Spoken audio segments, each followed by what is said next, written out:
José, ¿qué concepto tienes de trasplante? ¿Qué es eso? Bueno, sería el cambio de un órgano de una persona que está que puede pasar a otra persona, pero el cuerpo puede responder a diferentes cosas. Bueno, eso es lo que yo entiendo. Bueno, el trasplante, ya sea de órganos, de tejidos o de células, es uno de los grandes avances de la medicina, no de la cirugía. La cirugía tiene una buena parte, pero no es solamente cirugía, sino es un avance conjunto de la ciencia médica, porque como vamos a ver, hay muchos aspectos que se toman en cuenta en un trasplante. Así que no es solo quirúrgico. El trasplante tiene que ser estudiado en varias disciplinas de la medicina, como por ejemplo la inmunología, la biología celular, la farmacología. ¿Cómo?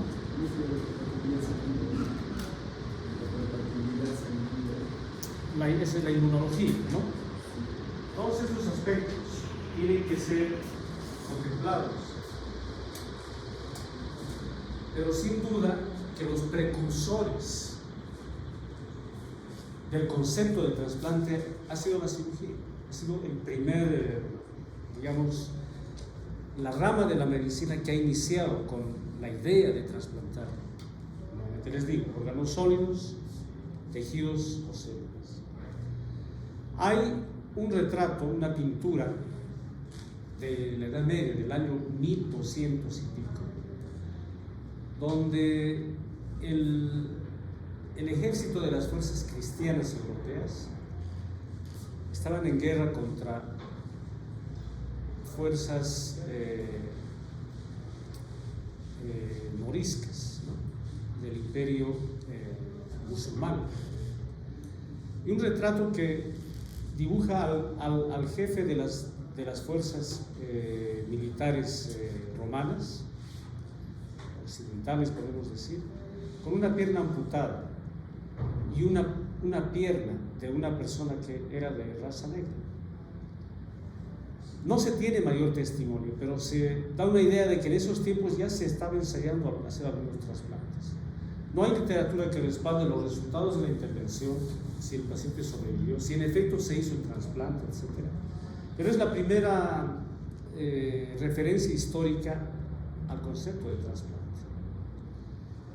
Ahora, vamos a ponernos de acuerdo en algunas denominaciones. Primero, una definición, más o menos lo que decía José, que es un procedimiento médico y quirúrgico, no es solamente quirúrgico, que consiste en sustituir un órgano, células o tejidos dañadas, ¿no?, de una persona, que es el receptor, por uno sano que proviene de otra persona o de otro ente vivo que se llama donador o donante. Entonces, siempre que se les pide una definición, traten ustedes de construir mentalmente la definición, que contemple, como les he dicho, todos los aspectos que implica eso. Entonces, para ponernos de acuerdo en ciertas denominaciones, vamos a comenzar con que los trasplantes pueden ser divididos de tres maneras. Primero, por la relación genética que hay entre donador y receptor, o donante y receptor. Está claro, ¿no?, que el receptor es el que recibe el órgano, el tejido o las células, y el donante es del que proviene, ¿verdad? No hay problema. Entonces, puede clasificarse los trasplantes por la relación genética, uno, por el tipo de espécimen, o sea, qué es lo que se va a trasplantar, y finalmente por saber en qué lugar del cuerpo va a ser trasplantado ese espécimen. De acuerdo a la relación genética, un trasplante puede ser un autotrasplante o lo que se llama trasplante autólogo. ¿Qué es un trasplante autólogo? Es un trasplante de un espécimen donde el donador y el receptor son la misma persona. ¿Cómo es eso? Dame un ejemplo de eso, donde el donante sea el donante y el receptor sean la misma persona. ¿En qué situaciones se daría eso? Ya. ¿Hígado? No creo. El donante va a ser esa misma persona. Un trasplante autólogo, o que se denomina también un autotrasplante, es una situación en la que el donador y el receptor es la misma persona.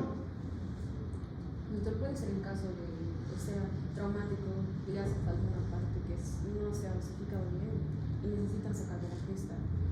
Sí, o sea, es lo que dijo. ¿Cómo te llamas? Shamir. Lo que dijo Shamir o Shamir. Shamir. Tú donas piel para un área quemada a tu mismo cuerpo. Ese es un trasplante autólogo. Se está haciendo un trasplante de piel, de injerto. Digamos que tuviste una herida aquí. Hay una solución de continuidad. Entonces necesita cubrirse eso de piel. Se sacan piel de alguna parte para cubrir esa otra. Ese es un trasplante autólogo o autotrasplante. ¿Estamos de acuerdo? Puede ser una pregunta, ¿no? Típica, ¿qué es un autotrasplante? O trasplante autólogo. Ahora, un isotrasplante o trasplante singénico es aquella situación en la que el donante y el receptor son personas diferentes, pero comparten la misma información genética. ¿En qué situación sería eso? Piensa. ¿Cómo? De nuevo, un trasplante o singénico o isotrasplante es aquella situación en la que el donante y el receptor son personas diferentes, pero tienen la misma información genética. ¿Cómo? No. Tienen la misma, pero son diferentes. Por ejemplo, tú y yo tenemos una información genética diferente, ¿verdad? Tú tienes hermanos. Tienen una información muy parecida, pero es diferente. ¿Quiénes tienen información genética idéntica? Los gemelos, ¿no? Los gemelos idénticos o gemelos, como se llaman, univitelinos o monocigóticos. Esos que nacen, se forman de un solo huevo. Porque si son gemelos bivitelinos o heterocigotos, pueden tener información diferente. Son esos que nacen, pero uno puede ser mujer, otro puede ser varón, o a veces se parecen un poco, a veces no se parecen en nada, pero son gemelos, ¿verdad? Ahí la denominación tiene alguna discrepancia, pero en general se llaman gemelos. Pero los gemelos idénticos son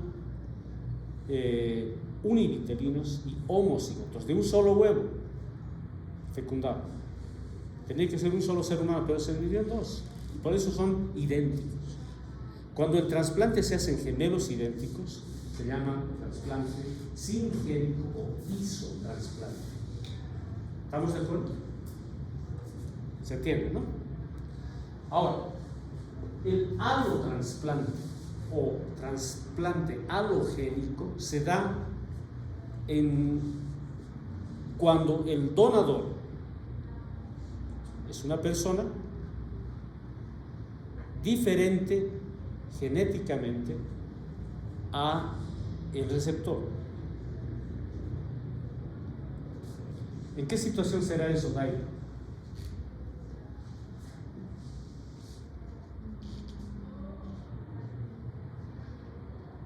El isotrasplante o singénico era cuando tanto el receptor como el donante tenían la misma información.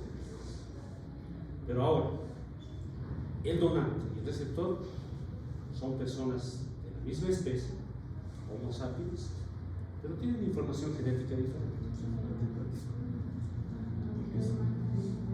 Hermanos, o quizás no son hermanos. Quizás tú y yo podamos hacer un trasplante. El trasplante que se haga de esa manera en personas con información genética diferente es el allotrasplante o trasplante halogénico. Es el más común. Es el más común, es el que más se hace en el mundo. actualmente. Tú no tienes la misma información genética que José, pero tú puedes ser donadora de riñón o de hígado. Claro, si pasas algunas pruebas, lo puedes donar. Ese es un trasplante halogénico. Halogénico o alotrasplante. ¿Sí? Finalmente, el xenotrasplante, donde el donador es de una especie animal diferente. A ver, José, tú necesitas por ahí un páncreas y te van a trasplantar un páncreas de cerdo o de caballo. Puede ser, sí. Eso es el xenotrasplante, cuando el donador es de una especie animal diferente. Fíjense ya, demasiado. Ese es el xenotrasplante. Entonces, ¿cuál es el más común? El alotrasplante. Eso de acuerdo a la relación genética entre donador y receptor. ¿Estamos de acuerdo? Esto es un recordatorio. O sea, tienen ustedes que recordar, memorizar, porque ese es el lenguaje que de ahora en adelante van a escuchar en cuanto a trasplante. Era un alotrasplante, era un trasplante halogénico. Ya saben a qué se refiere, ¿verdad? Ahora, de acuerdo al espécimen, de acuerdo al tipo a lo que se va a trasplantar, puede ser trasplante de órganos sólidos, órganos completos. Ejemplo, dame uno. Hígado, trasplante hepático, otro. ¿Qué? Riñones, muy bien. Otro. Trasplante de páncreas, otro. De corazón, de pulmones, intestino. Es lo que se hace actualmente. Órganos sólidos, o sea, órganos completos. Pero también puede haber trasplante solo de tejidos. Dame un ejemplo. Donde solo trasplanto tejidos. Piel, muy bien. La piel no es un órgano sólido, es un tejido. ¿Otro? Tilapia. ¿Cómo? Tilapia. ¿Tilapia?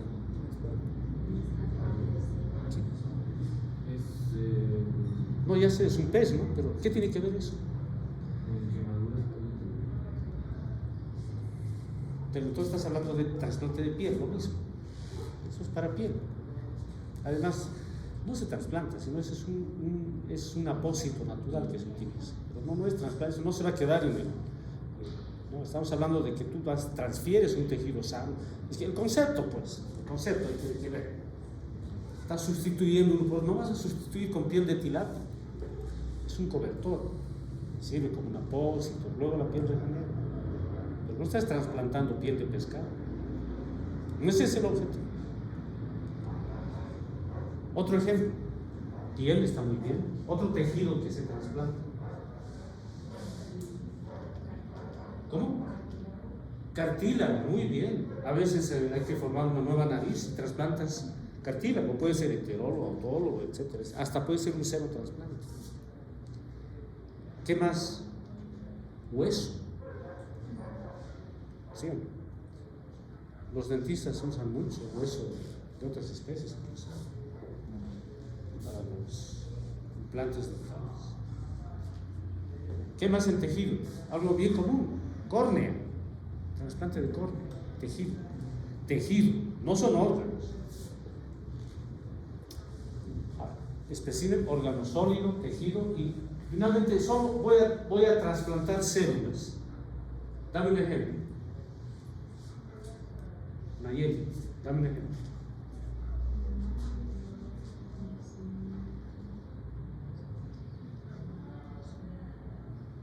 Solo células, dime cosas. Hepatocitos. Hay eso.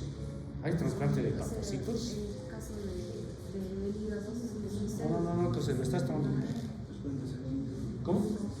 Eso, ¿qué? Trasplante de médula ósea. Estás trasplantando células. O células madre también. No puede ser hepatocitos. Puedes trasplantar neuronas, nefronas. No es así tampoco, se llega tanto. Eso sí, actualmente se hace trasplante de médula ósea. ¿En qué situación se hace el trasplante de médula ósea? Generalmente. ¿En qué situación? ¿Cuándo es que trasplantas médula? desenlace. ¿Cómo? ¿Pacientes con cáncer? Sí, ¿cuáles? Leucemia. ¿No? Las leucemias. Ya. O según el tipo, el espécimen puede ser trasplante de órganos sólidos, de tejidos o de células. ¿Ya? Y finalmente, es para saber, a ver, voy a hacer un trasplante de riñón. ¿Qué será un trasplante ortotópico? Ortotópico. Con esa información.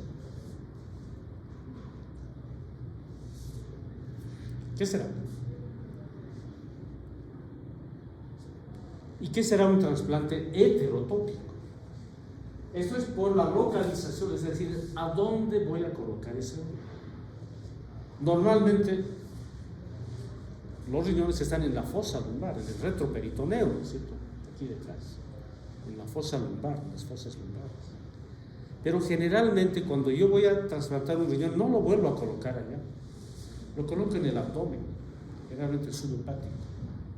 Es intraabdominal. Lo estoy colocando en un lugar donde no tenía que estar el riñón, donde no era su sitio original. Ese trasplante se llama trasplante heterotópico. O sea, está en un lugar donde el riñón original no lo está. Pero si a mí se me ocurre colocar el riñón exactamente donde estaba el antiguo, el enfermo, lo coloco en la fosa lumbar, puedo hacerlo también. Lo que pasa es que la técnica quirúrgica es más compleja, por eso es que se lo hace más fácil, el abdomen.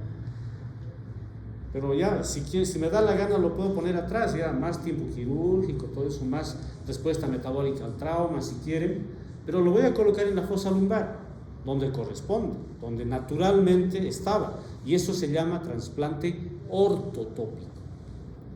¿Sí? El hígado, en cambio, casi siempre lo voy a trasplantar donde estaba originalmente. El hígado generalmente es, en el caso de un trasplante hepático, se hace trasplante ortotópico, donde tenía que estar. Pero los riñones, por ejemplo, no, se lo hace en otro lugar, trasplante heterotópico. ¿Están ya? ¿Se dan cuenta del lenguaje de los trasplantes? Porque es un xenotrasplante, un autotrasplante, trasplante de órganos sólidos, ortotópico, heterotópico, ya no es chino, tiene que ser perfectamente entendido.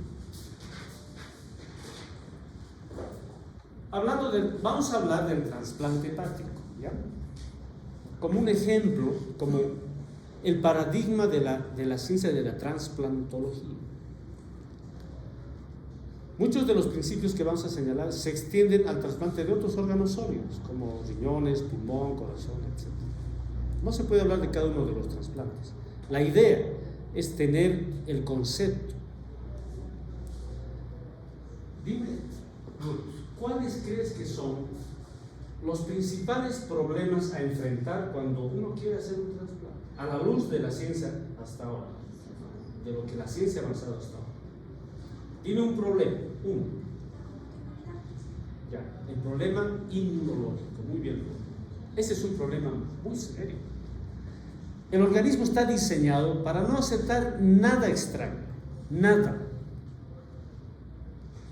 Inclusive algunas células o tejidos que adoptan una forma o una función aberrante, como por ejemplo las células cancerosas, que empiezan a volverse monstruitos, ¿no? El organismo ya lo reconoce como extraños y los elimina. O células enfermas, viejas, como los glóbulos rojos, que al cabo de 120 días, 90, 120 días, ya se vuelven glóbulos rojos viejos, reumáticos, deformes, no se pueden ya adaptar su forma para pasar vasos. El organismo los etiqueta y hace apoptosis y los mata. Hemólisis, ¿no? Lo que se llama hemocateresis, destrucción natural. Todo lo que no es normal en el organismo es eliminado. Es eliminado a través del sistema inmunológico. Porque, como dice Ruth, el gran problema de los trasplantes es el problema del rechazo. Que el organismo lo va a rechazar porque está diseñado para eso. El sistema inmunológico, ¿cómo se clasifica el sistema inmune? ¿Alguien me puede decir? Dime. Estabas por decir. ¿Cómo? Innato y adaptativo. Muy bien. El sistema inmunológico se puede dividir en dos grandes grupos. Son tipos de respuesta. Uno es el sistema inmunológico innato. Es el sistema de defensa o de respuesta inmunológica más antiguo filogenéticamente. Y así es un sistema muy, muy grosero. ¿Ya?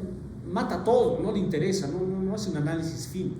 Te ve extraño, pum, te liquida. No le importa otras cosas. Es un sistema inespecífico, pero sumamente útil. A diario, en cada momento nos está defendiendo. Tú, Shemir, te vas a comer ahí en las islas una hamburguesa. ¿Qué es lo que más venden ahí? Las de corazón, ¿qué es eso? Anticuchos. Puede tener gran chance de que eso esté contaminado por cómo manipulan y todo ahí, las cosas. Y te expones a muchas bacterias. Yo te garantizo que, aunque comas algo contaminado, tu chance de infectarte es baja, casi nula, porque tu sistema inmunológico inespecífico a la entrada nomás nos va a liquidar esas bacterias. Claro, si eres inmunocompetente. Si estás enfermo, etcétera, usas corticoides, usas quimioterápicos, eres diabético, en fin, no va a ser distinto. Pero por lo general el sistema inespecífico se encarga de la mayor parte de nuestras... A cada momento, ahorita está circulando aquí. ¿Quién te dice que Cosette esté aquí botando bacilos de tuberculosis? Quizás tiene tuberculosis, pero no nos va a dar tuberculosis. Nuestro sistema inmune está actuando en ese momento. En ese momento lo está neutralizando, ¿verdad? Ese es el sistema que consta generalmente ¿de qué partes? ¿Te acuerdas? Fagocitosis. ¿Qué más? ¿Cómo? Fagocitosis, ¿qué más?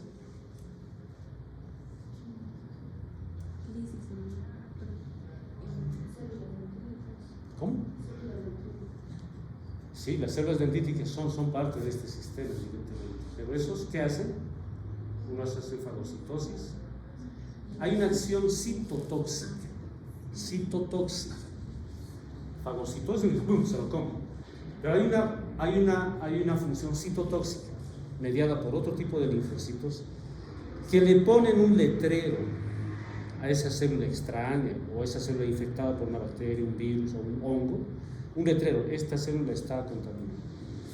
Es para que el sistema inespecífico, como ve el letrero luminoso, soy anormal, ¡pum!, citotóxica. Eso es a través de citoquina, ¿cómo se llama citotóxica? Y finalmente, por el sistema de complemento, que actúa tanto en la inmunidad inespecífica como en la o innata como en la específica, ¿ya? O adaptativa. Bien, ese es el sistema inmunológico inespecífico, o ¿cómo les llamaba tú? No. Innato, con lo que naces, sí te empieza a ver. El otro es el sistema inmunológico adaptativo o específico. Este es el sistema más avanzado de control. No se dejan llevar así nada más. Ya puede ser que estés medio anormal, pero si yo he desarrollado mecanismos para reconocer que eres tú, Cosette, por más que te pongas un sombrero así, te maquilles, no, yo sé que eres Cosette y no te voy a hacer daño. Ese es el sistema inmunológico inespecífico. Digo, específico. Consta de un mecanismo muy intrincado, ¿ya? Donde están los antígenos de histocompatibilidad, los HLA, los CD4, etcétera, los natural killers. Hay una respuesta, pero es increíblemente apasionante estudiar esta parte de la inmunología. Y todo tiene una lógica estupenda. Pero lo único que les puedo decir es que es una respuesta totalmente específica. Un linfocito T solamente vive para atacar una determinada estructura química de un cuerpo extraño, una bacteria. No actúa sobre toda la bacteria, sino sobre una parte química de esta. Y solo hay un tipo de linfocito T que ataca eso. Y son estaremos expuestos a cuántos gérmenes. No, creo que no exagero si digo que son millones. O sea, es increíblemente esa respuesta. O sea, en general, hay un sistema inmunológico que está diseñado para evitar cualquier cuerpo extraño. Y el trasplante es extraño. ¿Dónde creen que no va a haber o la respuesta inmune va a ser mínima? ¿En qué casos de trasplante? Ya puede ser, de lo que hemos visto, el tipo de trasplantes, en cuales no va a haber mucho rechazo, en otras palabras. En el trasplante autólogo. Si tú vas a hacer un injerto de piel, no vas a tener rechazo, porque es tu mismo cuerpo. Lo mismo en gemelos idénticos, la chance de rechazo es muy baja, porque la información genética es idéntica, lo mismo. El allotrasplante, en cambio, sí ya va a desarrollar, pero mucho menos que un xenotrasplante. O sea, yo voy a recibir con mayor gusto un órgano de otro ser humano, de la especie humana, pero un órgano de un caballo o de un chancho, no, pues ya sí lo voy a, la chance de rechazo es muy alta. Entonces, ese es uno de los principales problemas a resolver. No solo la técnica quirúrgica, que sí es también engorrosa, es increíble, grande, hermosa y grande. En 1963 se hizo el primer intento de trasplante hepático en Estados Unidos. Resultados: el paciente murió. No aguantó. Se hizo bien el trasplante, pero el paciente murió. Hubo una complicación aguda que es el rechazo.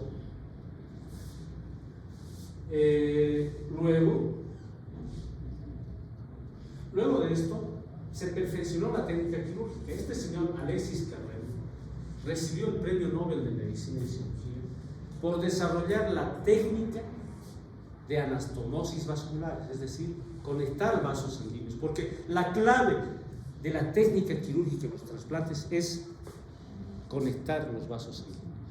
Esa es la clave. En eso consiste el trasplante, en conectar los vasos sanguíneos, arterias, venas, nada más. ¿Qué haces con el riñón? Trasplante de riñón, tienes que conectar la arteria renal, la vena renal y punto. Y el riñón lo acomodas nomás ahí, nada más. O sea, este señor desarrolló una técnica por el que recibió el Premio Nobel de Medicina. Fue un avance luego del intento fallido de Thomas Strauss. Luego Jean Morel. Luego, ¿qué pasó? Peter Midwell pensó como Ruth. Dijo: no, el problema aquí es el rechazo. Entonces él desarrolló una idea. Tengo que controlar a ese sistema inmune. Tengo que hacer que no lo rechace de alguna manera. Nada más, hasta ahí. O sea, él como que descubrió la ciencia inmunológica para el trasplante. Pero fue este señor Jean Morel que en 1983 puso a disposición el primer medicamento para bajar el ímpetu del sistema inmunológico, para deprimir el sistema inmunológico, o sea, un inmunodepresor, con esta droga, ciclosporina, otro que recibió el Premio Nobel de Medicina.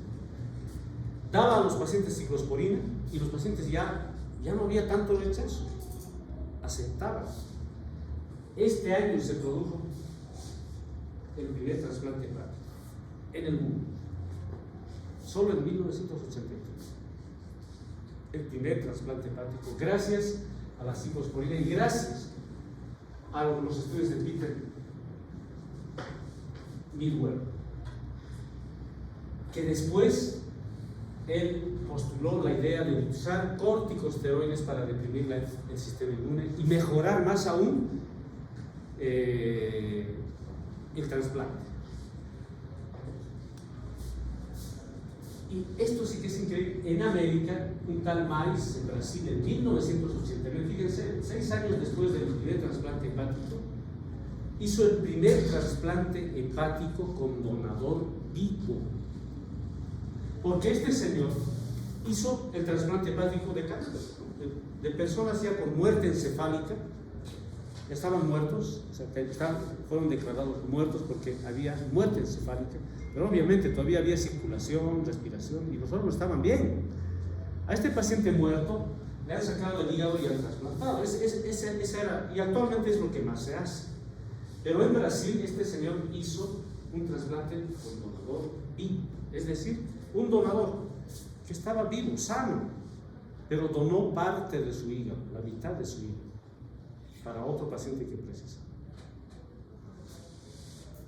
Y fíjense, este señor no recibió ningún premio, fue un suceso, un éxito en el mundo.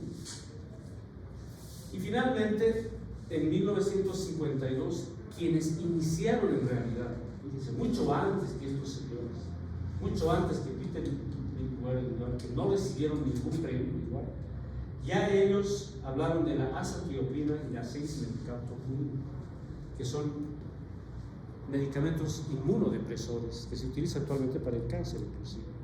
Ellos ya habían postulado el uso de estos medicamentos para los trasplantes. Entonces, esa es un poco la historia de los trasplantes y ver cómo han desarrollado las ideas alrededor de eso.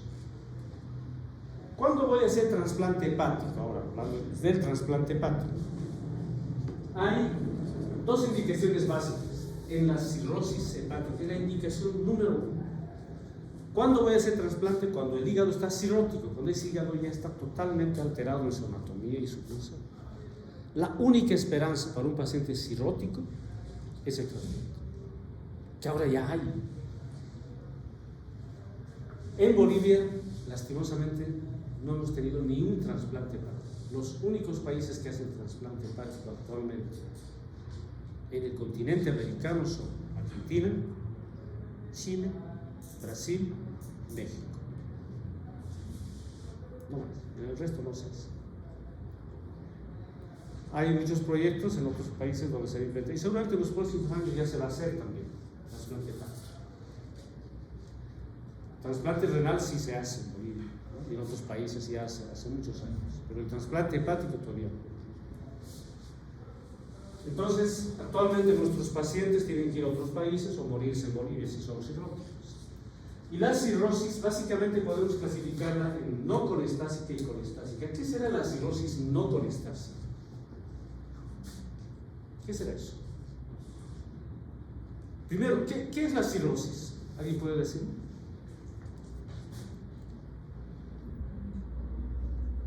La cirrosis es la fibrosis del hígado. Es sustituido por fibrosis, por tejido cicatrizado. Hemos visto en cicatrización, que obviamente lleva alteraciones funcionales y todo eso. Una cirrosis no colestásica significa que el daño del hígado es del hepatocito mismo. Las vías biliares están sanas. No hay colestasis, es decir, no hay trastornos de la circulación biliar, porque el hígado fabrica bilis, ¿sí? En cambio, en la cirrosis colestásica, el daño primario es en la vía biliar, en los canalículos biliares. Ese es el problema, por eso el hígado se vuelve cirrótico. ¿Sí? ¿Está claro cuál es la colestásica y la no colestásica? En la cirrosis no colestásica, donde hay daño hepatocelular primario, están todas estas causas: la hepatopatía alcohólica, la hepatopatía grasa no alcohólica. Esta hepatopatía grasa no alcohólica generalmente se produce, es el estadio final del famoso hígado graso, si no se controla. La hepatopatía alcohólica, obviamente, los que beben mucho, ¿no? Estamos hablando de alcoholismo crónico.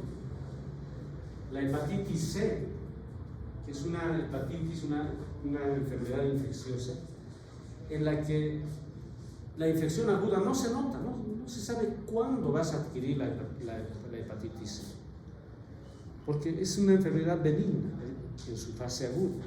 Lo malo es que hay un chance del 60-70% de ser una fase crónica, donde con seguridad vas a hacer cirrosis en la hepatitis C. Luego la cirrosis criptogénica, es esa que no se sabe por qué, pero has hecho cirrosis.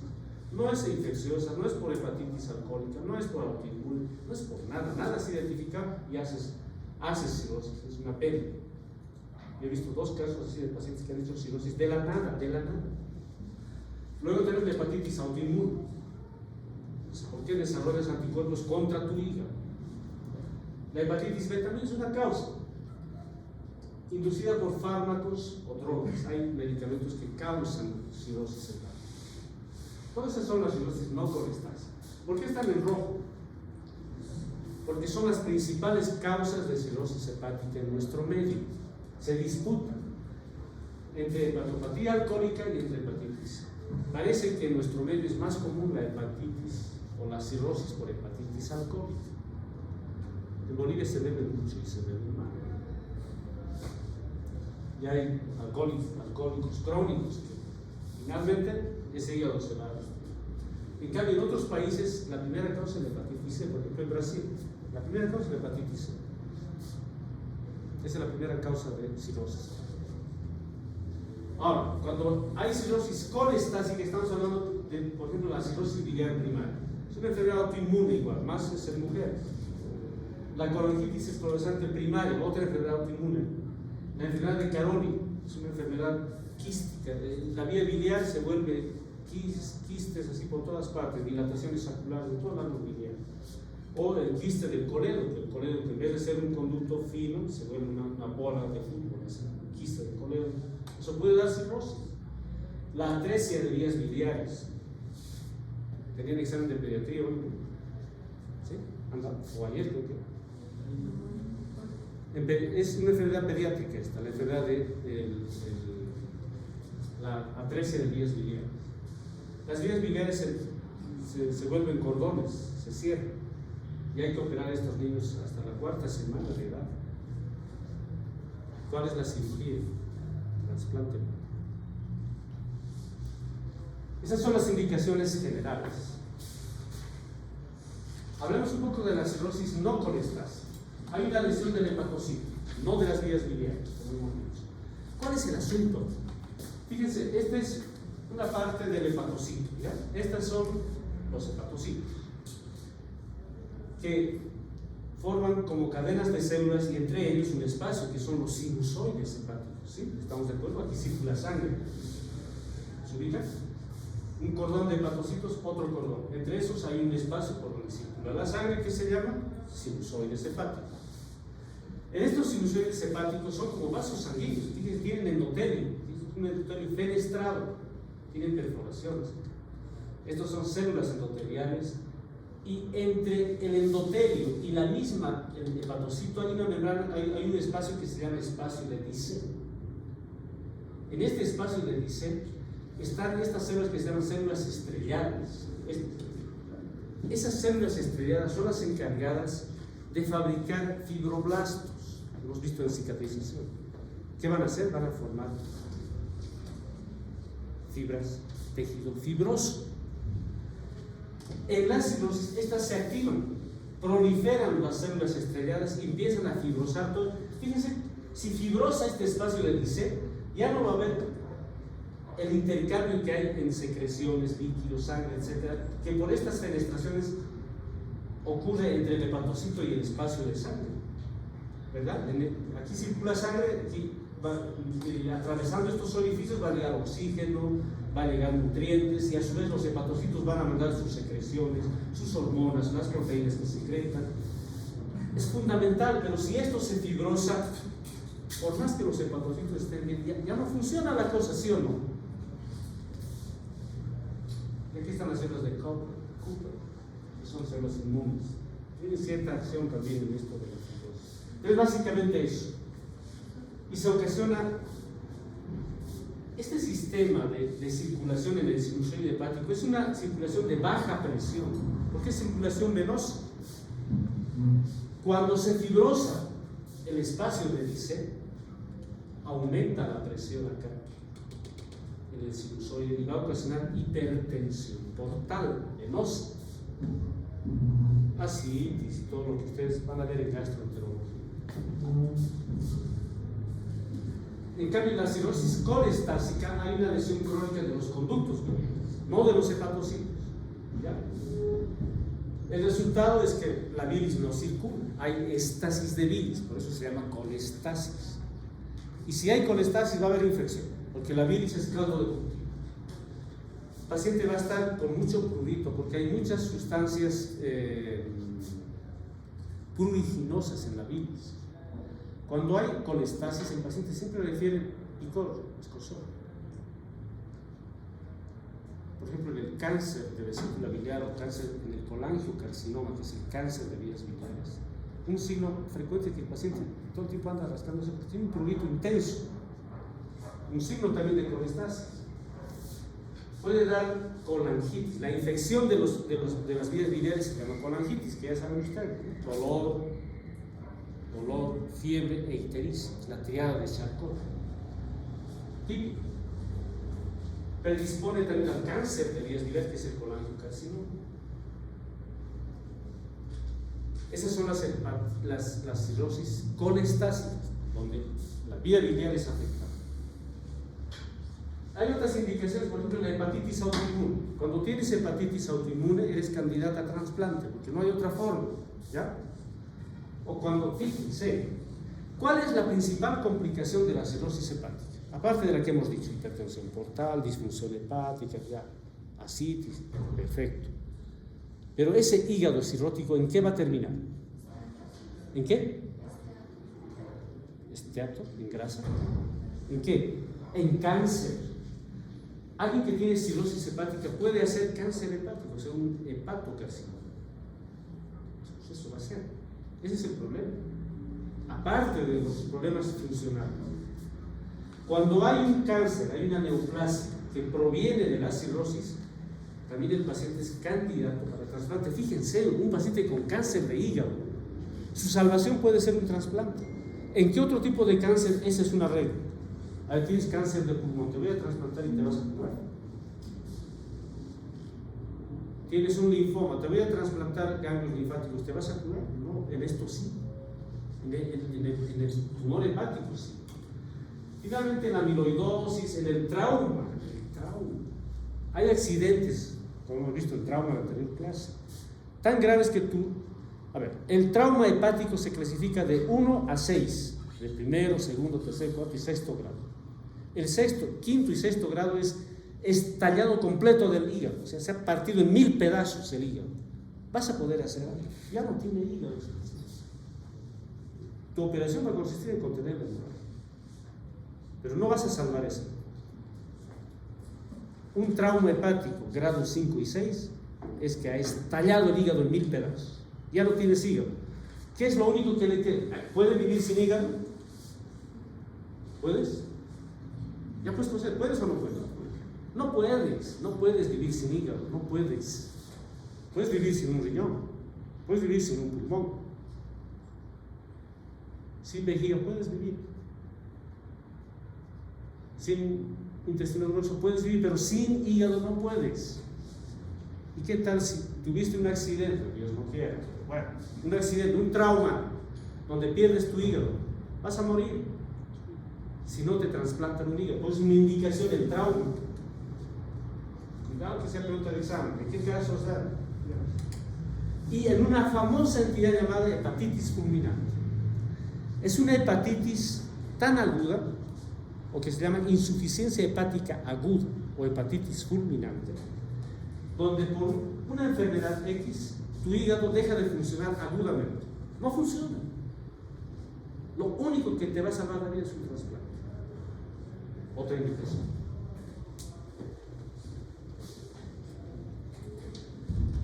Ahora, ¿qué debo hacer yo? Ya he visto las indicaciones, sé cuándo va a haber trasplante hepático. ¿Cómo selecciono a los pacientes? Bueno, no es simplemente decir, tienes insuficiencia hepática, te voy a trasplantar. No. Principalmente en la cirrosis tengo que hacer un paso a paso. Primero tengo que evaluar la función de ese hígado. A ver, ¿qué tan mal funciona este hígado? Por ahí no está tan mal. ¿Cómo hago eso? Primero voy a clasificar a mi paciente por la clasificación de Child-Pugh. Child-Pugh. Este child es niño, ¿no? Pero es una técnica. En español hay apellido niño. Niño de Guzmán o niño de Aseca. Inglés. La clasificación de Child es fundamental, tienen que aprenderla de memoria. ¿Quién va a evaluar?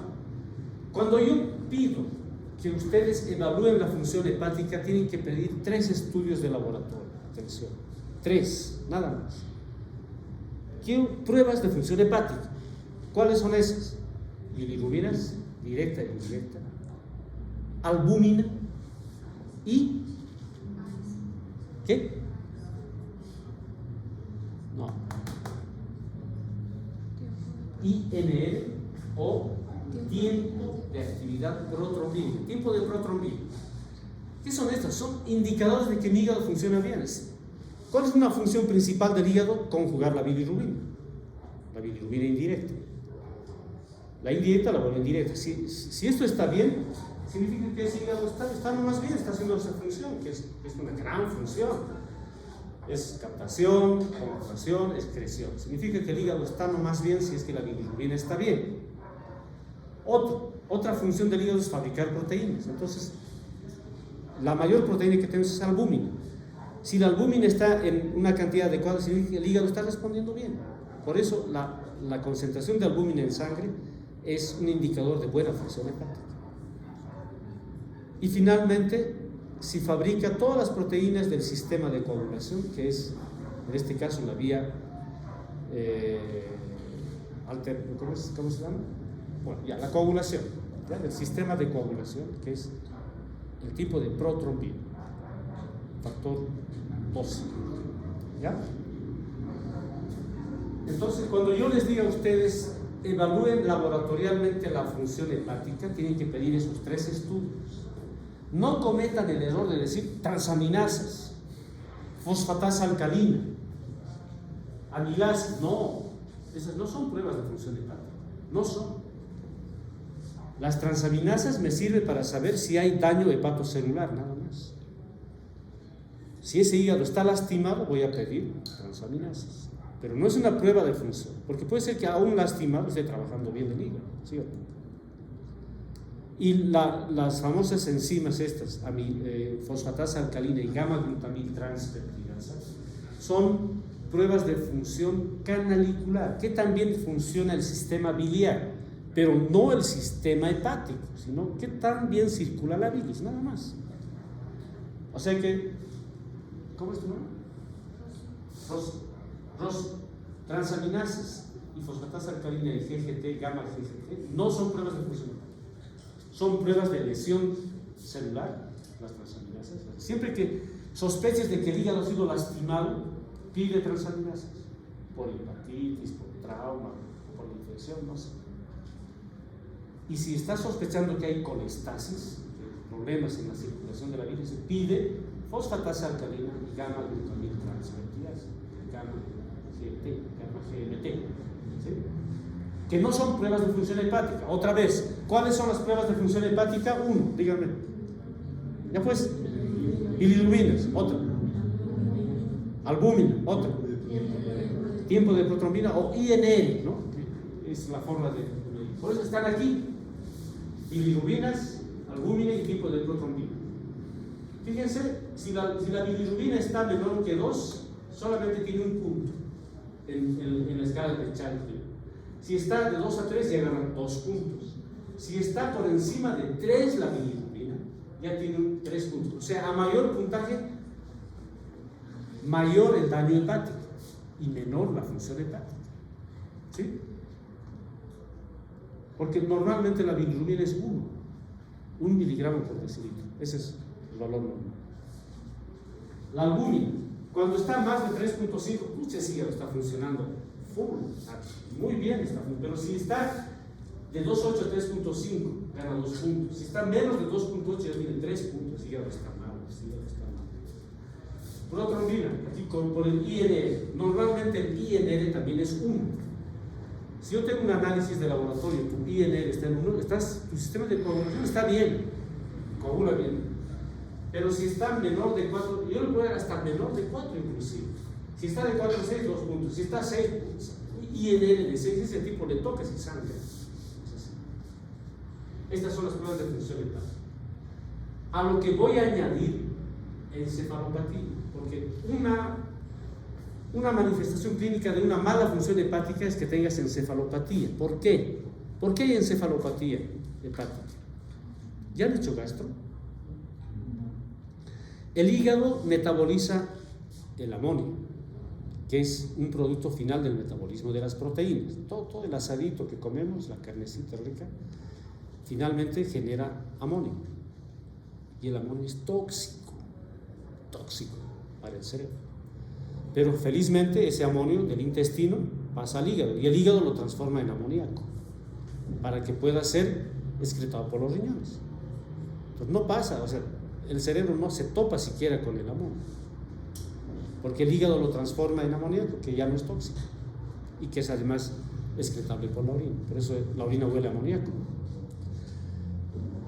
Ahora, cuando el hígado no funciona, ya no transforma el amonio en amoníaco y el amonio pasa a la circulación y daña el cerebro, por eso ocasiona encefalopatía.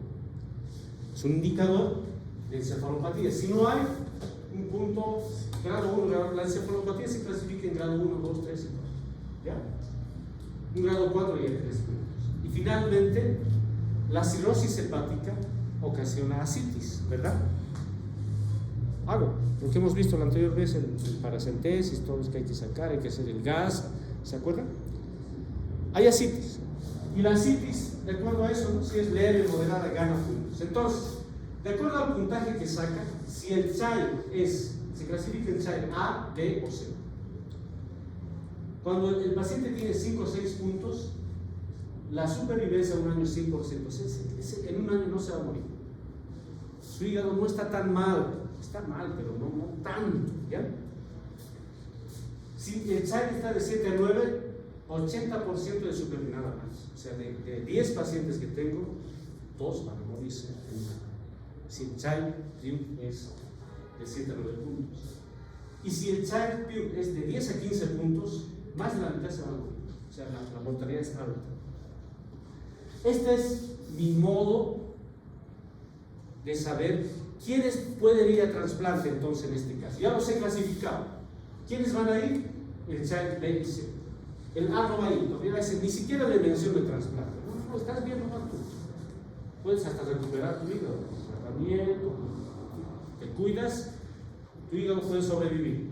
Pero del B y C no, estos ya van a ir a trasplante. Fíjense cómo estoy seleccionando a mis pacientes para el trasplante. B y C. Les meto la lista de trasplante, porque como ustedes notarán, hay mucha demanda y poca oferta.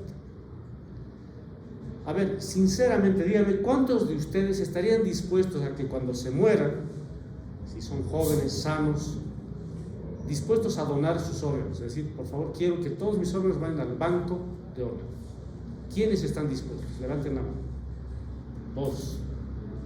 Nadie más. Hay poco. Se debería incentivar eso, como el donar sangre, por ejemplo, ¿no? Muchos hacen de su vida eso. Yo cada 6 meses o cada 4 meses dono sangre. Sí. Lo mismo debe ser cuando yo me muera, si estoy sano, mis órganos que puedan servir los dono todos, que lo necesiten. No hay esa cultura. Por eso escasean los órganos. Por eso es que estos pacientes se los llevan a una lista. Listo, tú estás en la lista de los que pueden recibir trasplante. Primer paso. No es el último. Después tengo que hacer el MED. Igual, otra cosa que tienen que aprender, es más fácil. Es el Model for End-Stage Liver Disease. Es un modelo de estadiamiento de enfermedad hepática terminal, sería su traducción.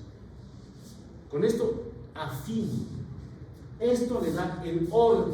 Primero pasas a la lista. Pero con el MED voy a saber si tú eres el segundo, el tercero, el cuarto o el primero en la lista. ¿Sí? Eso hace el MED. Se aplica a mayores de 12 años. Fíjense, esta fórmula se utiliza. 3.8 por logaritmo de la bilirrubina, nada que ver la fórmula. ¿Ya? Pero se aplica una fórmula con escala logarítmica. La cosa es que yo tengo puntuación de 6 a 40. Cuanto más alta la clasificación, más grave es ese paciente y por lo tanto más chance de ir a los primeros lugares en el orden de trasplante. Porque si digamos tengo uno de 38 y tengo uno de 12, ¿cuál va a ir primero al trasplante? El de 38. El de 12 se aguantará más todavía. Está en la lista, necesita trasplante, pero tiene que aguantarse porque hay uno más grave que él que necesita ya no hacer trasplante. Para eso sirve el MEL, dado en el examen, que pregunté. Ahora, tiene que tener una clasificación 11 mínimo en el MEL, en el Model for End Stage Liver Disease. Si está menos de 11, no entra, o sea, solo está en la lista, pero no le doy un lugar, no le doy el orden. Pasa de 11, sí, ahí le voy a acomodar, será el tercero, el cuarto, el quinto, etc. ¿Sí? Cuando es niño, se utiliza el PEL, el Pediatrics, ¿no? Para niños. Es más complejo, la pediatría siempre es más compleja, pero sigue la misma lógica. Y se utiliza bilirrubina y albúmina más. Este es el que vamos a usar. ¿Qué se usa? El INR, la bilirrubina y la creatinina. Por eso se va a memorizar como BIC. Bilirrubina, INR y creatinina. Eso voy a poner aquí a la fórmula, ¿bien? Y voy a obtener la clasificación. Ahora, hay estas modificaciones para niños. Utilizo el sodio, por ejemplo, en la albúmina. Ya estoy usando el sodio y otros están usando la albúmina y el sexo más del paciente. Se está haciendo más complejo actualmente. Pero eso ya es para los hepatólogos, ¿ya? No se compliquen mucho. Yo solamente voy a preguntar PIC. ¿Cuáles son las variables que se utilizan para la clasificación MEL en el trasplante hepático? PIC, bilirrubinas, INR y creatinina. Punto. No les voy a estar jorobando con estas cosas, ¿ya? Que es valioso, sí, el sodio. Ya vamos a hablar de la importancia del sodio.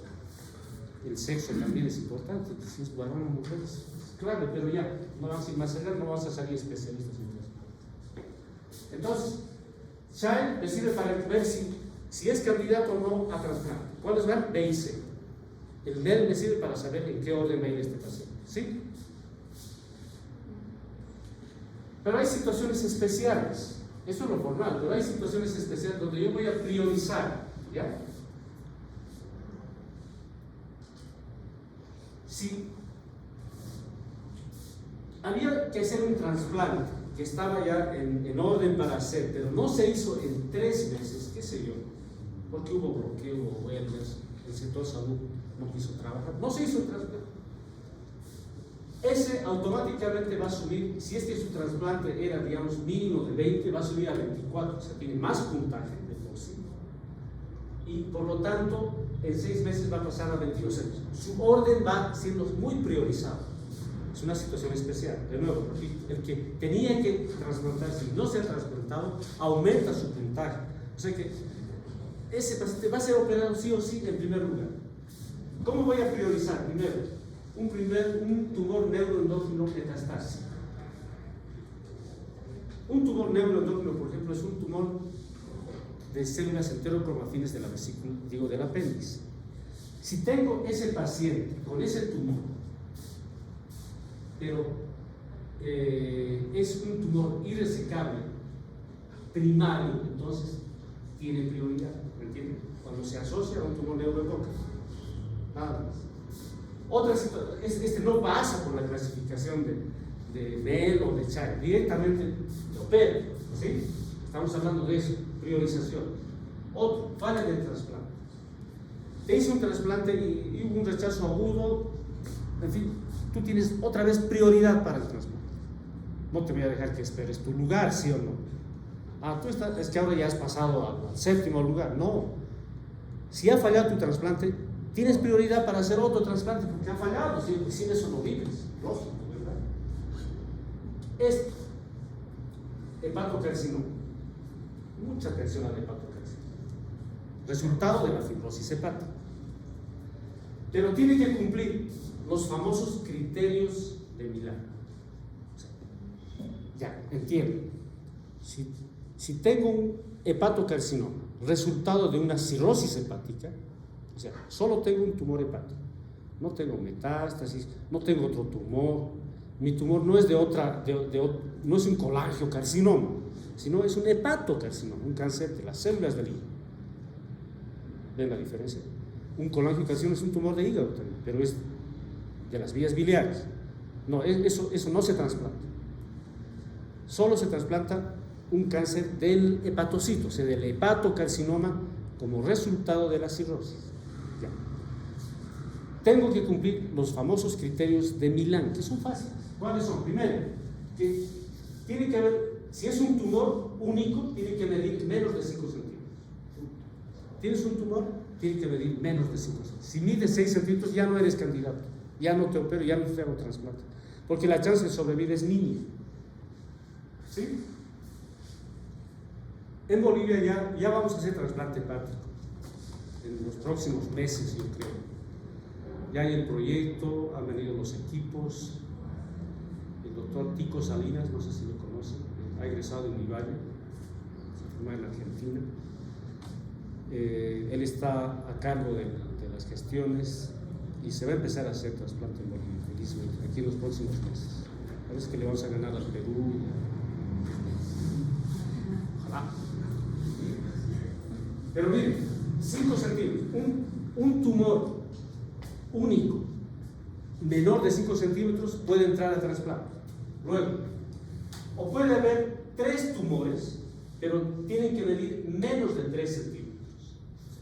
Digamos que el paciente tiene 3 tumores y cada uno de ellos mide 2, 1 y 2.5. ¿Entra o no a cirugía para el trasplante? Entra, porque tiene 3 y mide menos de 3 centímetros. ¿Ya? Pero si tiene 3 tumores y uno de ellos mide 4, ya no es candidato, ya no se trasplanta. Fíjense. Y tiene que tener sin metástasis, o sea, no tiene que haber metástasis, porque ¿a dónde metastiza el tumor de hígado? A pulmón, por la cava, ¿no? Directo a pulmón. Entonces, no. Esos son los criterios de Milán. Tumor, si tiene un tumor único, tiene que medir menos de 5 centímetros. Si son más de 1, máximo 3, pero tienen que medir menos de 3 centímetros cada uno. Si es así, se opera y le hago trasplante. Sí, me salvo la vida. Tener cáncer, ¿ya? Hepatocarcinoma mayor a 2 centímetros. Cuando mide más, si mide menos de 1 centímetro, tampoco se trasplanta, porque eso puedo curarlo, ¿no? Con quimioterapia, con otras cosas. Esos son los criterios de Milán, ¿ya? Se me hace que eso les voy a preguntar. Trauma, ya hemos visto, cuando hay trauma, estalló tu hígado, trauma hepático grado 5 o 6, te han de transplantar. Ahí no vas a entrar al CHAI, no vas a hacer MEDSI o no, nada, son excepciones. En la insuficiencia hepática aguda grave, y tiene que cumplir los criterios del King Collins, listo, ya con esto los he liquidado. Eso más, no, por favor, ¿no? No les voy a preguntar los criterios del King Collins, no les voy a preguntar, pero tienen que saber, leer. Puede haber una pregunta relacionada así, pero no les está preguntando, diga los criterios del King Collins, no así. Puede ser una correlación clínica. Quizás paciente con encefalopatia grado 3 o 4 y esto. ¿Es candidato a cirugía? Ya tendrá que pensar. ¿Sí? Pero en la insuficiencia hepática aguda grave generalmente se hace trasplante hepático. Punto. En casos dudosos aplico los criterios del King Collins, que son todos estos. No, ¿ya? Son excepciones. Ahora, hay contraindicaciones. No es solamente que no puedo hacer, no está indicado, sino que está contraindicado. O sea, el trasplante puede hacer daño. A eso me refiero. Absoluto. Si tienes una enfermedad cardiopulmonar avanzada, no te lo digo. Tienes una insuficiencia cardíaca, o tienes una fibrosis pulmonar, o una EPOC, o tienes tuberculosis, no te voy a trasplantar. No eres candidato. O tienes un tumor extrahepático, tienes cáncer de pulmón, ¿te voy a trasplantar hígado? No, señor. O tienes una sepsis, acción séptica, ¿te voy a trasplantar? Nada. O si eres consumidor de sustancias ilícitas, lo siento mucho por los que les gusta la marihuana, la cocaína, esos no son candidatos a trasplante. Si arruinaste tu hígado, quizás cumples algunos criterios. Solo por consumir esas sustancias ya te hace no candidato al trasplante. Otro factor más en contra del uso de estas sustancias: no lo usen, chicos, no usen esas vainas, no sirven. Y finalmente, incompatibilidad. Es lo primero. Si te voy a trasplantar, tiene que haber compatibilidad. Felizmente la mayoría somos grupo O positivo, ¿no? Un 70-80% de la población mundial tiene O positivo, en todas partes. Felizmente. Bueno, y hay contraindicaciones relativas. Esto es absoluto. ¿Tienen esto? No te puedo trasplantar, así, olvídate. Cuando es relativo, inestabilidad hemodinámica, ¿qué hemos hablado de eso? Paciente en shock. Es una inestabilidad hemodinámica. Pero puedo corregir eso, ¿sí? Vamos a aprender cómo se corrige un shock hipovolémico, un shock cardiogénico, un shock obstructivo. Ya te saco del shock, ya estás estable. Y puedo hacerte el trasplante. No porque estés en shock te llaman, no eres candidato, no. Excepto la sepsis. La sepsis es contraindicación. Hipoxia grave, igual, estás saturando bajo, nada, pues voy a mejorar tu saturación, qué sé yo, te vea el oxígeno y punto. HIV, o sea, HIV, mejor dicho, es contraindicación relativa. Si estás con un buen tratamiento antirretroviral, tu CD4 está normal y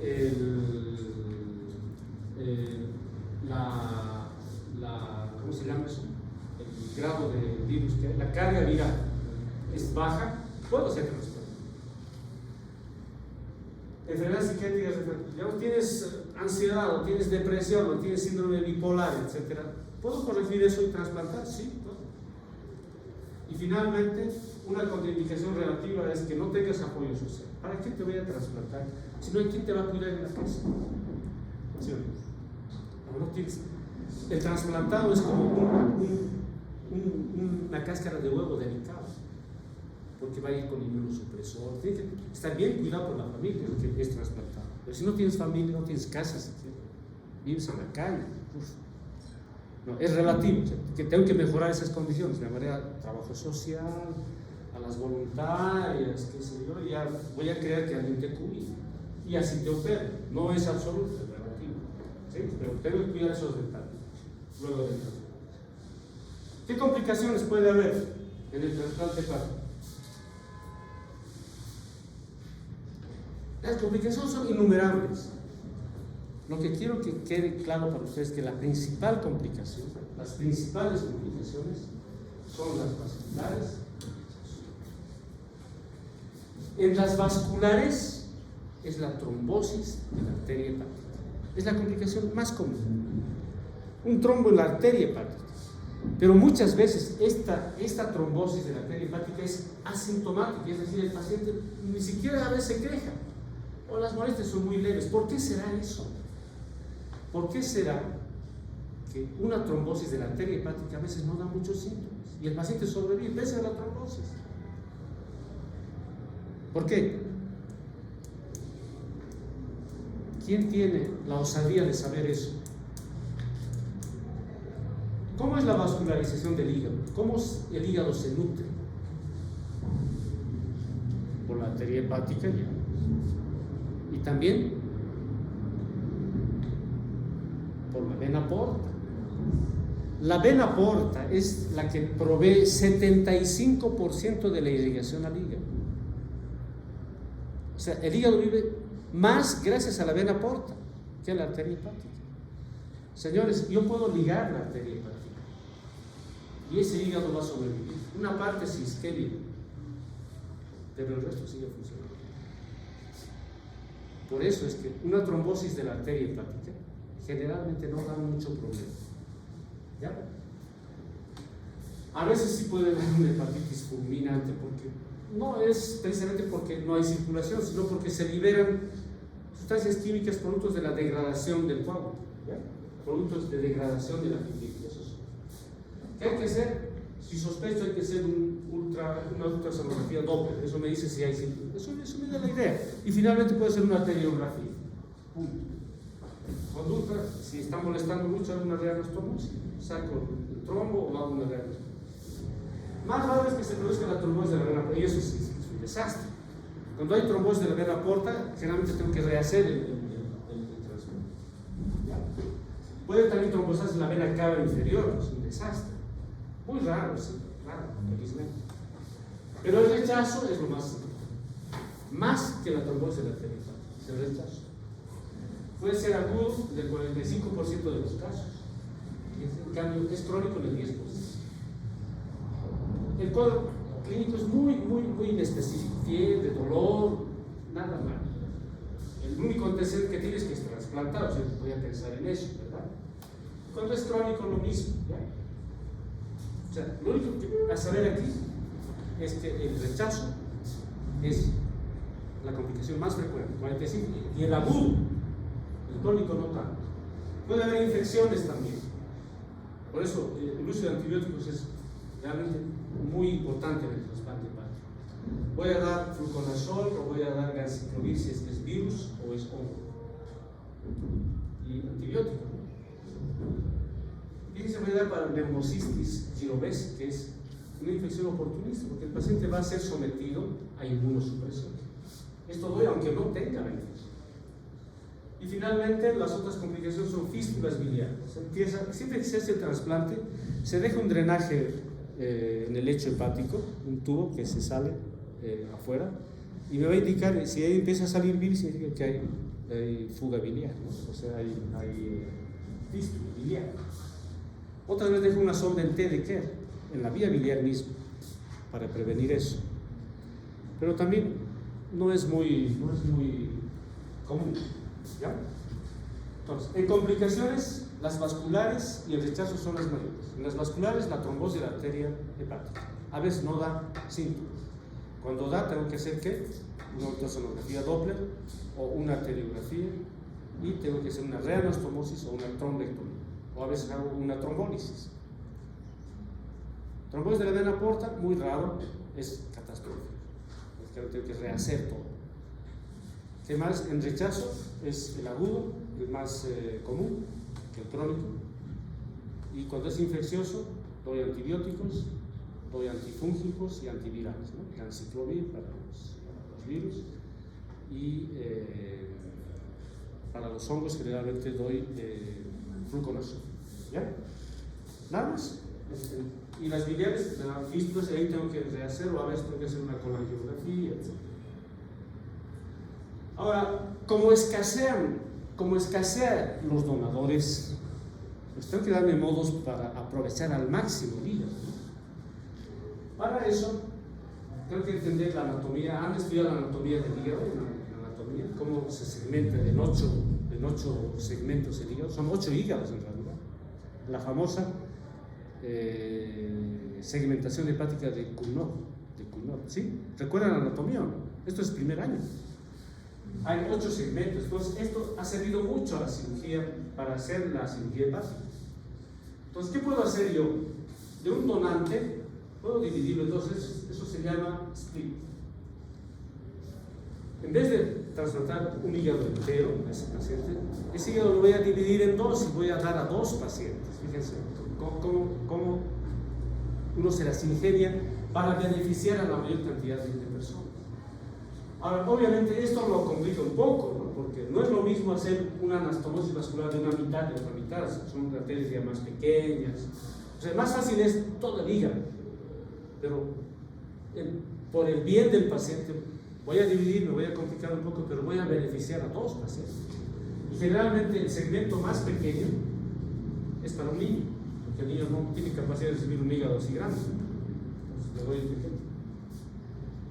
Fíjense, esto generalmente es otra forma es obtener un hígado de un donante vivo. Obviamente no le voy a sacar todo el hígado a ese donante, ¿sí? Tú puedes donar a tu hermano tal vez, ¿no? Por el amor que le tienes a tu hermano o a tu madre, etc., vas a donar parte de tu hígado, pero no te voy a sacar todo tu hígado, no vivirías. Entonces la mitad te voy a sacar y la mitad le voy a poner a tu hermano. Eso se hace, donador vivo, ¿sí? Que lo han desarrollado los brasileños, increíble. Esto es más o menos una forma de ver cómo la mitad del hígado ya empieza a funcionar. Fíjense, aquí está todavía un poco pálido. Es increíble, ¿saben? Bueno, en la residencia médica también participamos en equipos bueno, esto fue en Brasil, cuando hice un curso ahí de cirugía de hígado y vías biliares. Participé en un trasplante hepático. Y este hígado, cuando se está haciendo el trabajo, es pálido todavía, ¿no? Está pálido. Y se empieza, al último se hace la anastomosis biliar. Las primeras son las vasculares. Y la verdad que es un momento épico, alegre. Todo el equipo quirúrgico grita ahí en quirófano, así, como si metieran un gol. Así en Brasil gritan los brasileños. Cuando el hígado se empieza a pintar de rosadito, bien. Y más aún cuando ya empieza a salir bilis. Significa que el hígado está trabajando. Es un momento de gloria. Y yo, la verdad, es bien contagioso ese sentimiento de éxito, de logro, de saber que ha resultado, porque ese hígado está trabajando, está funcionando. Está rojito, está rosado, bonito, y está fabricando bilis. Increíble. A veces parece ficción, pero se siente muy bien haciendo eso. ¿Verdad? Ese es un modo de conseguir más. Y hay una forma, pero increíble. Esto igual lo han desarrollado en Brasil. Brasil está adelante del trasplante, es increíble. Quien necesite trasplante tiene que pensar en irse a Brasil. Y les diré que también está en Argentina. Son buenos también, pero en Brasil es mucho más avanzado. Esta se llama una técnica del repique o trasplante en dominó. Escuchen bien, es bien interesante. Hay una enfermedad llamada polineuropatía amiloidótica familiar. Polineuropatía amiloidótica familiar. ¿En qué consiste esta enfermedad? El hígado es un hígado que tiene un defecto de estos pacientes. No procesa una sustancia amiloide. Tiene que metabolizarlo el hígado. No lo hace, tiene un defecto enzimático. Y por lo tanto, ese amiloide se va acumulando. ¿Dónde se acumula? En el corazón. Han debido ver en cardiología, hay una cardiopatía amiloidótica. O sea, esa sustancia amiloide se acumula en el corazón y ocasiona. El paciente muere de insuficiencia cardíaca, no muere de insuficiencia hepática. Pero esta enfermedad ataca al corazón en un periodo bien largo, 30, 40 años, recién empieza a lastimar al corazón, pero te lo lastima. Entonces, ¿qué se hace en esta situación? Estos pacientes con esta enfermedad llamada PAF, polineuropatía amiloidótica familiar, ¿qué pasa? Este hígado no funciona porque acumula mucha sustancia amiloide. Entonces, le voy a trasplantar el hígado. Le voy a poner un hígado que sí sepa fabricar esto. Pero ese hígado no lo puedo echar a perder, no puedo botar al basurero, porque por lo demás, ese hígado hace todo bien, todo hace, funciona bien. El resto de sus funciones lo hace muy bien. Lo único que no sabe es disponibilizar esa sustancia amiloide. Es lo único que no sabe, por lo demás es excelente. Entonces, un hígado que sirve. ¿Qué voy a hacer? Voy a escoger a un paciente cirrótico, fíjense, hasta con su hepatocarcinoma. ¿Qué voy a hacer? Le voy a sacar su hígado a este que ya no funciona, no sirve para miércoles, no sirve para nada, y le voy a colocar el de este que tiene esta enfermedad. ¿Sí? Le voy a poner este, y a este le voy a poner uno nuevo, un hígado nuevito. O sea, he aprovechado este hígado de este para este cirrótico que ya tiene 60 años o 50 años. Obviamente, con el hígado de este paciente enfermo de PAF, este va a empezar a acumular sustancia amiloide, pero solamente le va a ocasionar daño en 30, 40 años. Y para entonces, este que tenía 50 o 40 años, ya va a tener 90 años. No, o sea, va a vivir bien, porque no va a alcanzar a acumular tanto amiloide en su corazón. Se va a morir de otras cosas. ¿Sí o no? Qué ingeniosos, ¿verdad? ¿Han entendido el PAF? El repique. Es eso.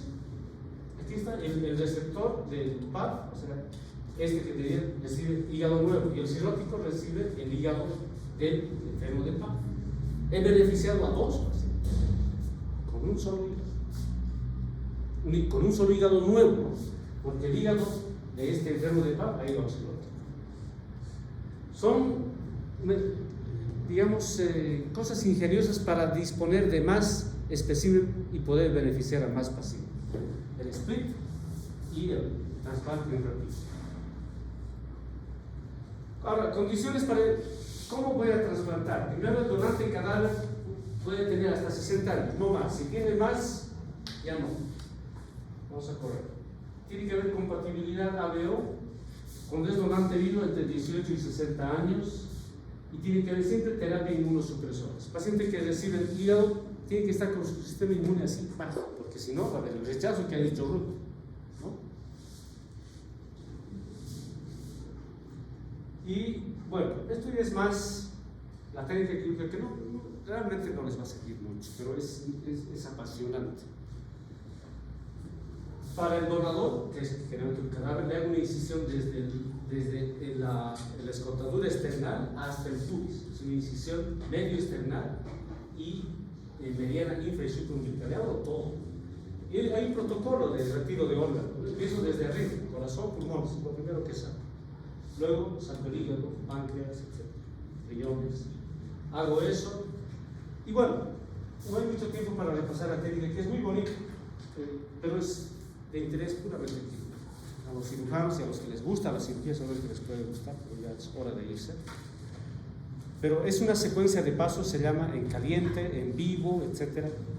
Y se va anastomosando los vasos sanguíneos primero, y al final recién la vía biliar. Y ahí se nota ese momento culminante que cuando se termina de hacer la última anastomosis, cuando el hígado se pinta y empieza a funcionar, ¿no?